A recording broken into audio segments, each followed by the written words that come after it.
नमस्कार, बुलंद भारत टीवी पर आपका स्वागत है। मैं हूं शंकर दत्त पंथ और इस बार देश का आम बजट 23 जुलाई को पेश होने जा रहा है। वित्त मंत्री निर्मला सीतारमण इस बजट को पेश करेंगी। इस पर सैलरीड क्लास क्या सोचता है, क्या उम्मीदें हैं बजट से और कितनी उम्मीदें पूरी हो पाएंगी, हम थोड़ी सी इस पर चर्चा बातचीत करने की कोशिश करते हैं। जी, अपना नाम बताएं और बजट जो आ रहा है उससे क्या उम्मीदें हैं। सर, मेरा नाम मोहम्मद अब्दुल्ला है। सर, उम्मीदें क्या है, क्योंकि ये जो सरकार है आने वाली, जो अपना जो लोअर क्लास है उसके लिए तो फिर वहीं की वहीं है आज भी।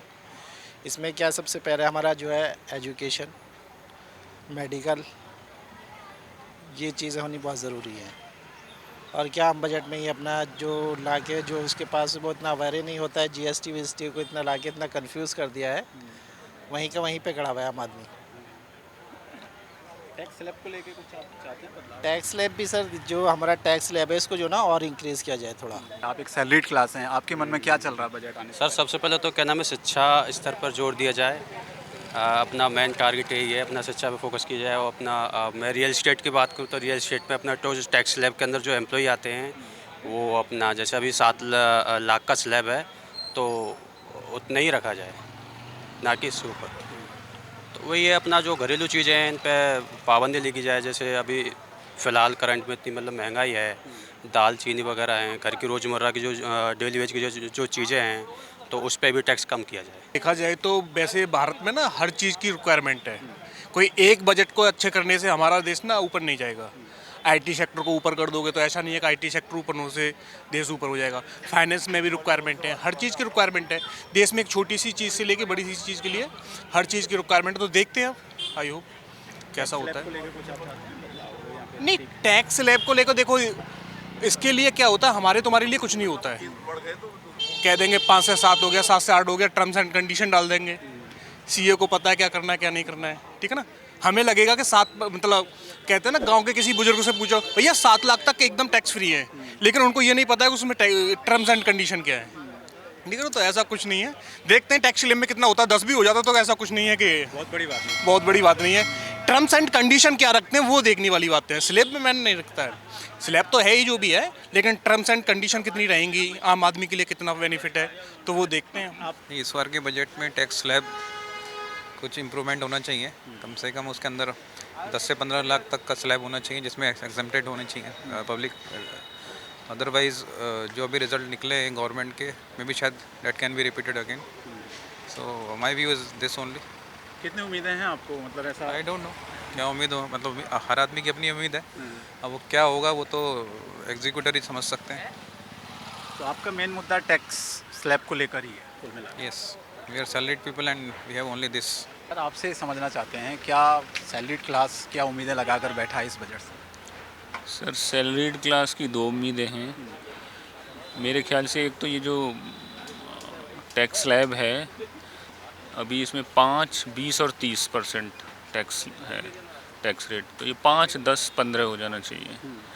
और ये जो 2.5 से 5 लाख पे 5% है, ये 2.5 का भी कम से कम 4 लाख होना चाहिए। और दूसरा, जो हमारे टैक्स से ही सब्सिडी जाती है और बहुत ज़्यादा अनावश्यक सब्सिडीज़ जा रही हैं, तो ये मुफ्त की योजनाओं पे भी बहुत अंकुश लगना चाहिए। बस यही चाहते हैं, दो ही चीज़ें। मिडिल क्लास को बहुत उम्मीदें होती हैं हर बार के बजट से। बहुत सारा है हाँ जी, बताइए। कि स्टैंडर्ड डिडक्शन में इम्प्रूवमेंट होना चाहिए, कितना क्या? 1 लाख तक होना चाहिए कम से कम। फिर कैपिटल गेंस, जो लॉन्ग टर्म इन्वेस्टर्स है उनको कैपिटल गेन अट जाना चाहिए टैक्स लॉन्ग टर्म के लिए। 1 साल के ऊपर का जो है वो घट जाना, बस इतना ही। सर, अपना नाम बताइए और जो बजट आ रहा है क्या उम्मीदें हैं आपको इस बजट से और क्या चाहते हैं आप? मेरा नाम अभिजीत कांबले है और मेन तो ये है कि डेवलपमेंट जो चल रही है उसी पेस में चलनी चाहिए, सबसे मेन चीज़ है। और जितनी सब्सिडीज़ जो बेवजह की दे रखी हैं उनको आप मिनिमाइज़ कीजिए, क्योंकि वो ऐड अप नहीं कर रही हैं, वो इकोनॉमी को पीछे ही ले जा रही हैं किसी भी तरह की। और इनकम टैक्स क्लास जो है उसकी से होनी चाहिए। मुझे लगता है कि इनकम टैक्स को वोटिंग राइट से भी जोड़ना चाहिए। जो इनकम टैक्स पे करते हैं उन्हीं को वोट देने का राइट होना चाहिए। That is the main factor. जब तक आप इन लोगों की सुनेंगे नहीं, एक फ्रस्ट्रेशन लेवल बहुत बढ़ रहा है इनकम टैक्स क्लास में। जो इनकम टैक्स देते हैं जो लोग, उनमें बहुत फ्रस्ट्रेशन बढ़ रहा है इसको लेके कि हम टैक्स पे करते हैं और उस टैक्स का मिसयूज़ हो रहा है, और सब्सिडी लेने वाले मतलब लिए जा रहे हैं, उसका कोई अंत नहीं है। कहीं तो ख़त्म होना चाहिए ये सब चीज़ें। से जो सबसे ज़्यादा परेशानी है वो मिडिल क्लास के लोगों को है। हमें साफ साफ लगता है कि हमारा टैक्स जो सैलरी क्लास है उससे ज़्यादा टैक्स लेकर और फ्री में दुनिया भर की स्कीम चल रही है, फ्री अनाज, फ्री ये, फ्री वो, और हमारा जितना टैक्स कटता है उसके कंपैरिजन में, उसके अकॉर्डिंग हमें कोई भी सुविधा नहीं मिलती।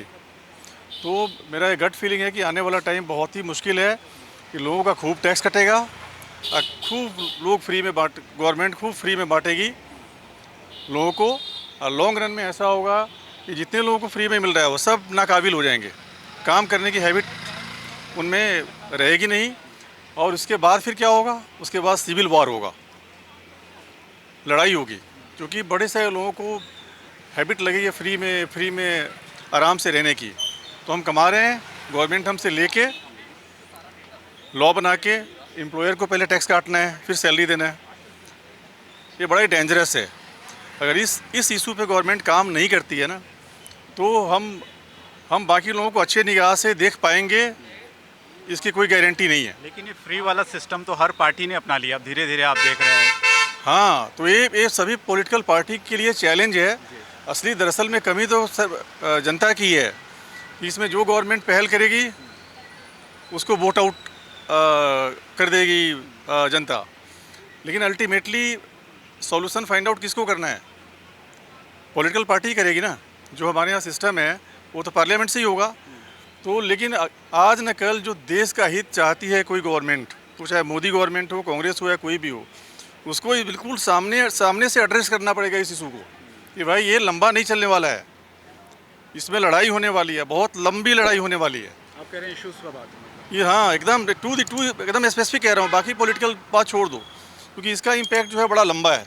जो सैलरी क्लास में आप देखोगे 5% जो है, जो जिनका खूब बढ़िया सैलरी है, उनको कोई फ़र्क नहीं पड़ता।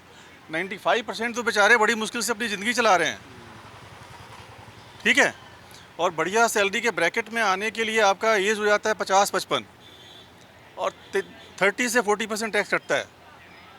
जैसे मेरा घर गांव में मैं जाता हूँ, देख रहा हूँ कि मेरे मुकाबले हैप्पीनेस कोसेंट में जो कुछ भी नहीं कर रहा है वो ज़्यादा खुश है। मिडिल क्लास में यही कहना चाहूँगा कि बजट आ रहा है तो कुछ मिडिल क्लास के लिए कुछ एक्स्ट्रा बेनिफिट के साथ आना चाहिए। टैक्सेशन में कुछ बेनिफिट मिले, रोज़गार को लेके कुछ बजट जिसमें जो बेरोज़गार है उसके लिए कुछ एक्स्ट्रा कुछ उनको करना चाहिए। इंफ्रास्ट्रक्चर के लिए भी कुछ करना चाहिए। डेवलपिंग जो है, जो आजकल चल रहा है, नोएडा में ज़्यादा इन्वेस्टमेंट आ रहा है, तो उसके देखते हुए भी कुछ में भी कुछ रियल एस्टेट में ज़्यादा डाउन चल रहा है, रियल एस्टेट में डाउन चल रहा है, तो उसके लिए भी कुछ सोचना चाहिए बजट में। एक आपको क्या उम्मीद है, जैसे इन्होंने कहा इनके लिए रियल एस्टेट का मुद्दा है, उस पर सरकार फोकस करे? मैं तो यही कहना चाहूँगा सरकार से कि जो आजकल बेरोज़गारी चल रही है ना, बेरोज़गारी जो चरम सीमा पे है उसको जाके ख़त्म करे। उसके लिए अपना अगर नहीं दे पा रही है नौकरी तो एक फ़िक्स अमाउंट कर दे 12th पास,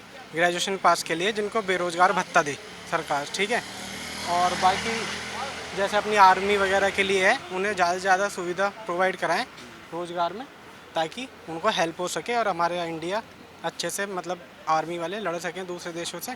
और ये बेरोज़गारों के लिए मेन मोटिव है कि उनके लिए अगर उन्हें नौकरी भी नहीं दे पाते, सही बात है 1 करोड़ अगर बेरोज़गार हैं तो कहाँ से मिलेगी उन्हें, बट ये अगर नहीं दे पा रहे हैं तो 12th पास, ग्रेजुएशन पास, उनके लिए कोई रोज़गार भत्ता 5,000 3,000 महीने का कुछ ऐसा दें ताकि उनका हेल्प हो। आम जनता की राय है, सैलरीड क्लास हैं, जो कि बजट जो पेश होने वाला वित्त मंत्री निर्मला सीतारमण जो बजट को पेश करेंगी, उनसे उनको कितनी उम्मीदें हैं, कौन सा सेक्टर हो जिस पर सरकार इस बार फोकस करे।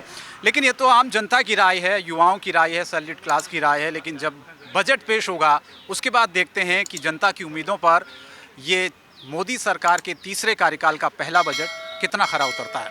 फिलहाल मुझे मेरे कैमरा पर्सन राहुल राठौर को दीजिए इजाज़त। नमस्कार।